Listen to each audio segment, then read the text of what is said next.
करो अंगराज, रक्षा करो। मैं आपका सारथी हूं, मेरी रक्षा करना आपका कर्तव्य है अंगराज। रक्षा करो अंगराज, ये सर्प मेरे प्राण ले लेगा अंगराज। अंगराज सहायता करो अंगराज, अंगराज, अंगराज।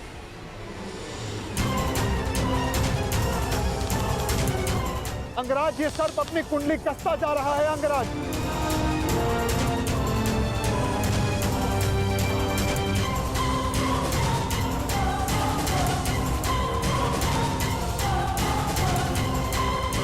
अंगराज सहायता।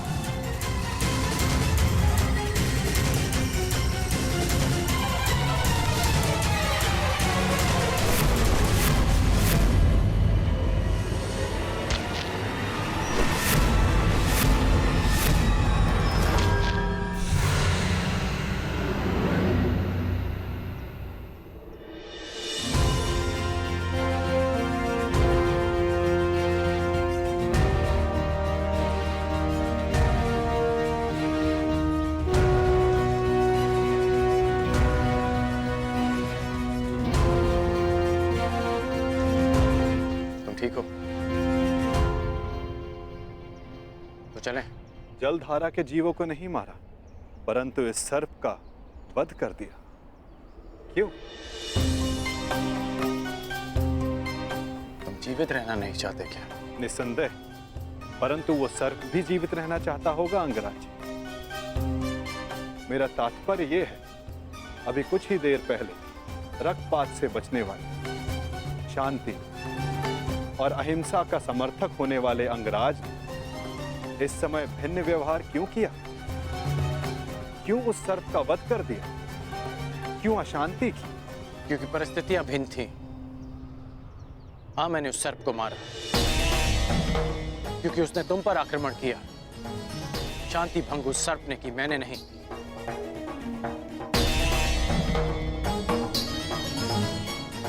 अब आपकी शंका दूर हो गई हो तो चले अंगराज। शंका तो तुमने प्रस्तुत की है, परंतु समाधान तो आपके लिए है अंगराज।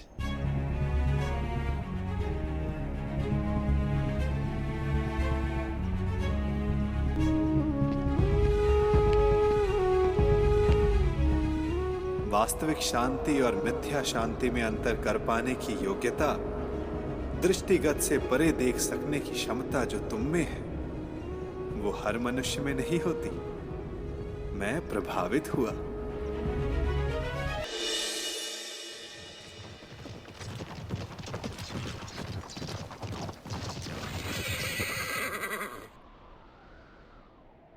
ये अचानक रथ क्यों रोक दिया? निद्रा का अनुभव हो रहा है अंगराज। तो यहाँ मेरे स्थान पर आने का कष्ट कीजिए, रथ मैं स्वयं चला लूंगा। मैंने कहा कि निद्रा का अनुभव हो रहा है, ये नहीं कि सोना है।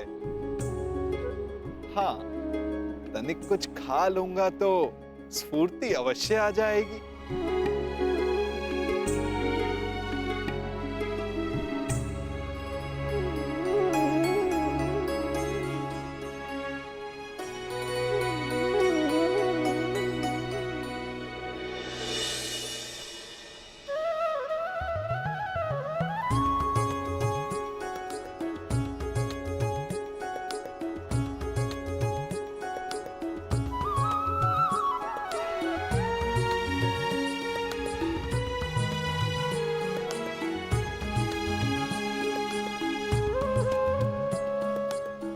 ये पात्र कहां से आ गया?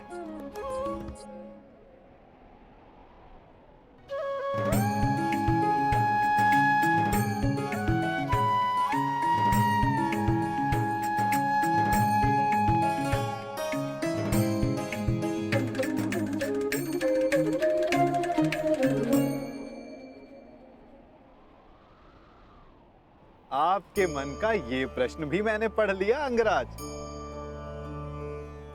यात्रा कितनी लंबी होने वाली है, ये यात्री कहाँ जानता है। इसीलिए ऐसे समय के लिए ये माखन मैं हमेशा अपने साथ रखता हूँ। ये मुझे ऊर्जा और स्फूर्ति देता है और साथ साथ मन भी सचेत रखता है। खाओगे? खा लो। ठीक है, तुम इतना कह रहे हो तो खा लेता।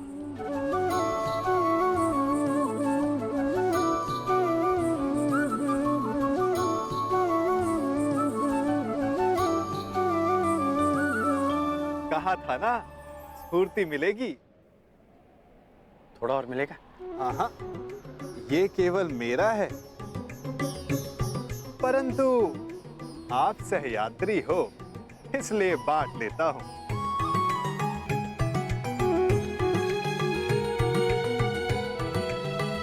कभी सुना है आपने कि माखन और दूध में शत्रुता हुई है? इस बात का क्या तात्पर्य है मैं समझा नहीं। क्या पूछना चाहते हो? यही कि वासुदेव कृष्ण से युद्ध करने क्यों जा रहे हो? यही कि वासुदेव कृष्ण से युद्ध करने क्यों जा रहे हो? जबकि समान गुण वालों को मित्र होना चाहिए। अच्छा, हम दोनों में क्या समानता है बताओ?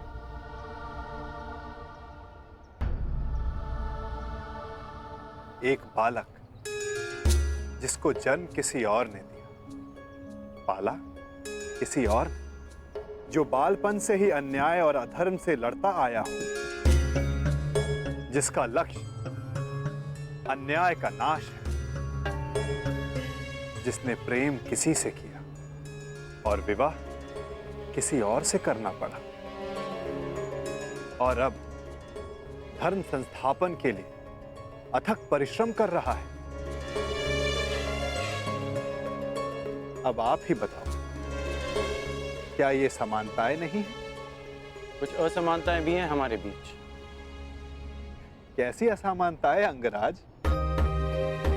कृष्ण को जन्म किसी और ने दिया और पाला किसी और ने, परंतु मुझे मेरे सगे माता पिता ने पाला है। निसंदेह, परंतु लक्ष्य दोनों का समान है। इसीलिए इस यात्रा में एक दूसरे का सहायक होना चाहिए, विरोधी नहीं। कदाचित हम दोनों एक ही पक्ष में होते हैं। यदि मैं जरासंध को वचन नहीं देता कि मैं कृष्ण के विरुद्ध उनकी सहायता करूंगा। युद्ध में सम्मिलित होने का वचन दिया है या कृष्ण के विरुद्ध युद्ध करने का अंगराज? मैं समझा नहीं।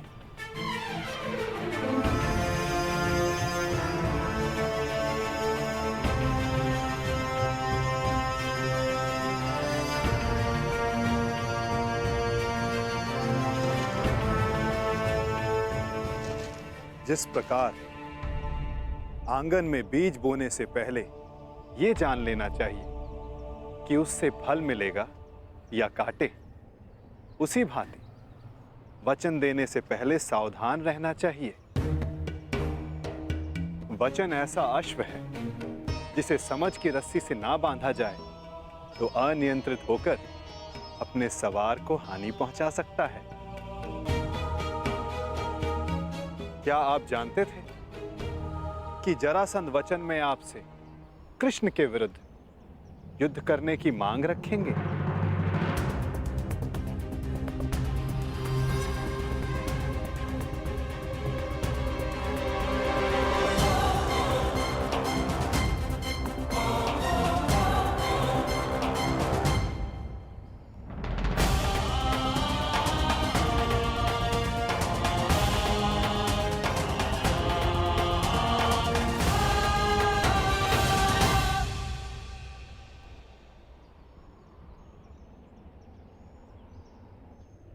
मैंने अपना कार्य पूरा किया अंगराज। आपको समय पर युद्ध क्षेत्र पहुंचा दिया मैं।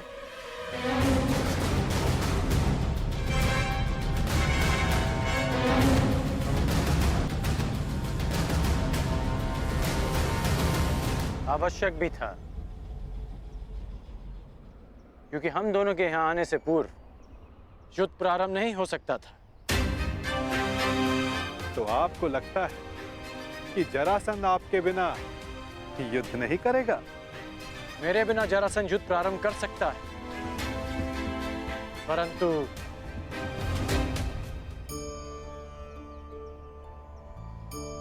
परंतु क्या? कहे दीजिए अंगराज।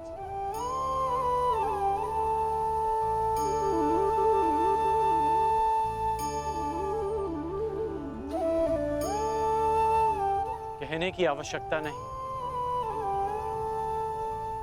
सारथी हैं आप, सचेत भी हैं, तो अपने रथी का मन पढ़ लीजिए। सारथी का कार्य पूर्ण हुआ, परंतु रथी की तीसरी परीक्षा अभी शेष है।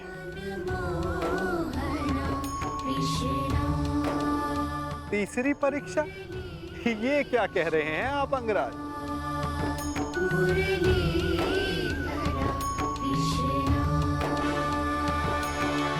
वही जो आप ना समझने का अभिनय कर रहे हैं।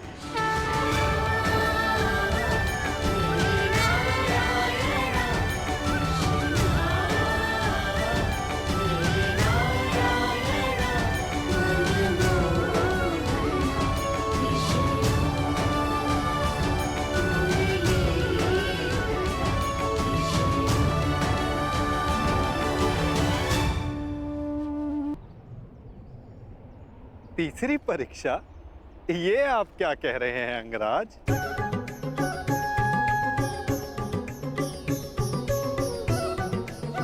वही जो आप ना समझने का अभिनय कर रहे हैं।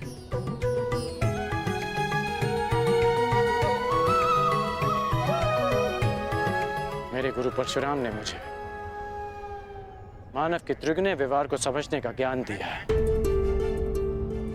मानव का व्यक्तित्व राज, सत्व और तम गुणों के संतुलन से बनता है।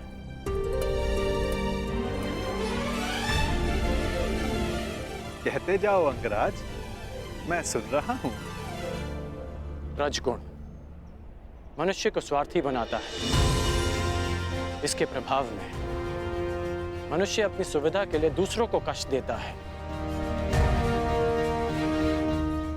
इसलिए मेरी पहली परीक्षा में लक्ष्य प्राप्त करने के लिए मुझे जल जीवों का नाश करना था। परंतु तुम रजगुण के प्रभाव को संतुलित करने में समर्थ रहे। और दूसरा गुण है सत्व गुण, जो मनुष्य को पवित्र बनाता है। उसमें दया प्रेम जैसे गुणों का सपचार करता है। परंतु उस पर नियंत्रण ना रखा जाए तो ये भले बुरे में अंतर करने की मति हर लेता है। मनुष्य को हर ओर अच्छाई दिखती है, वो आभासी शांति को सत्य समझ लेता है और बुराई का अंत नहीं कर पाता। हाँ, परंतु तुमने सत्वगुण को भी नियंत्रण में रखा।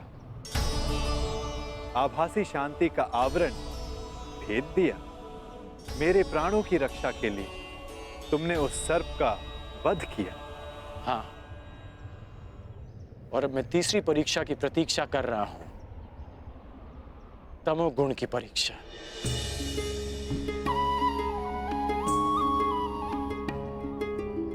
उत्तम, परंतु ये किसने कहा कि तम गुण की परीक्षा अभी चल नहीं रही है?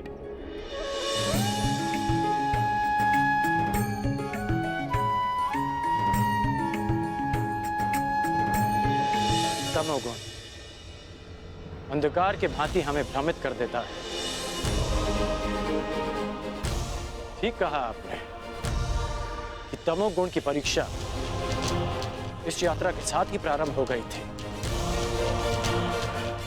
इस यात्रा के प्रारंभ में ही मेरे सामने एक भ्रम का, एक माया का आवरण बनाया गया। परीक्षा ये थी कि मैं इस आवरण के पार देख पाऊंगा या नहीं। अति सुंदर। तो कुछ देख पाए अंगराज?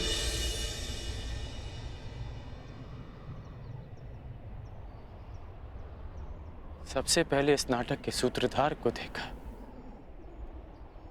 नटवर को देखा।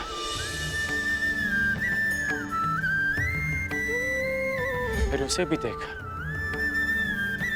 जिसकी मुरली की धुन पर पूरी प्रकृति नाच उठती है।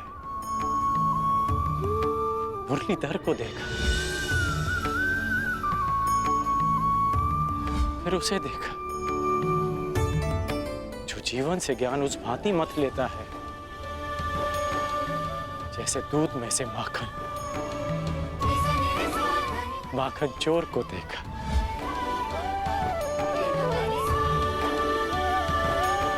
और फिर उसे देखा जिसके ये सब रूप हैं।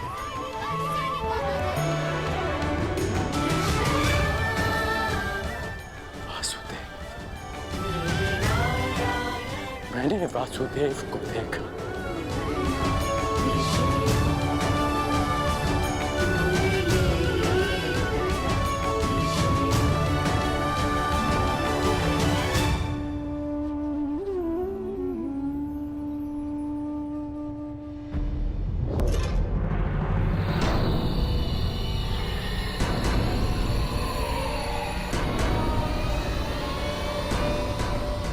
महाराज, यहाँ ना कोई सेना है ना वासुदेव।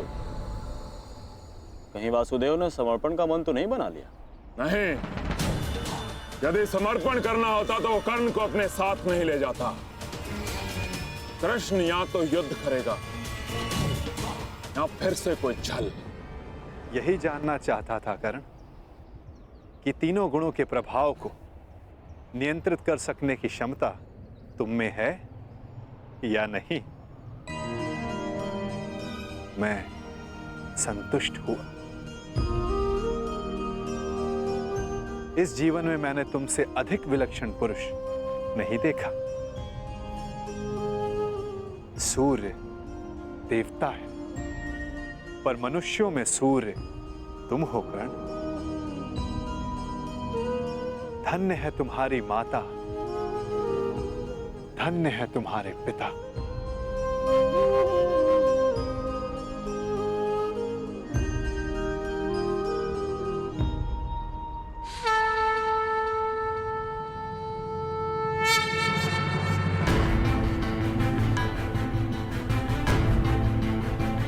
युद्ध की पुकार आ गई है कर्ण। मुझे जाना होगा। युद्ध में सम्मिलित होने का वचन तुम पूरा कर चुके हो। अब यह तुम्हारा निर्णय है कि तुम मुझसे युद्ध करोगे या मेरे पक्ष में रहोगे।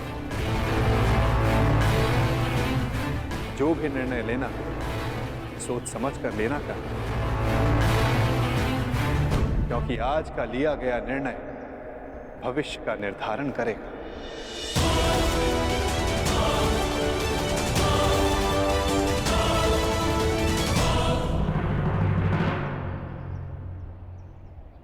कृष्ण, रण छोड़। कहाँ है तू? फिर से रण छोड़कर भाग गया।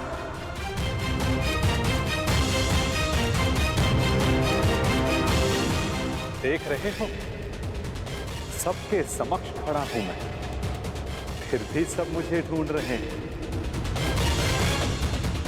पुकार रहे हैं।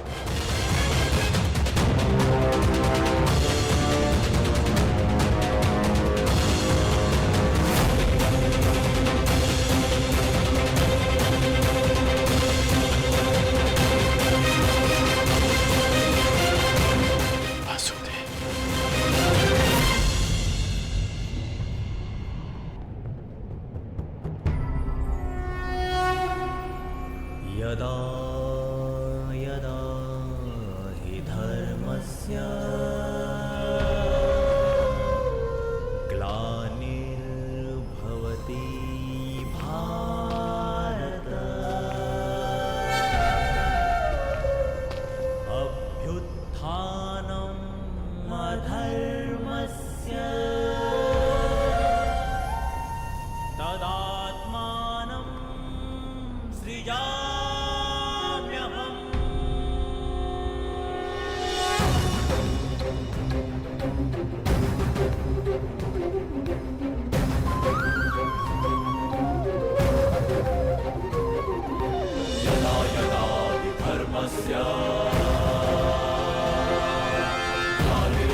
जय भारत।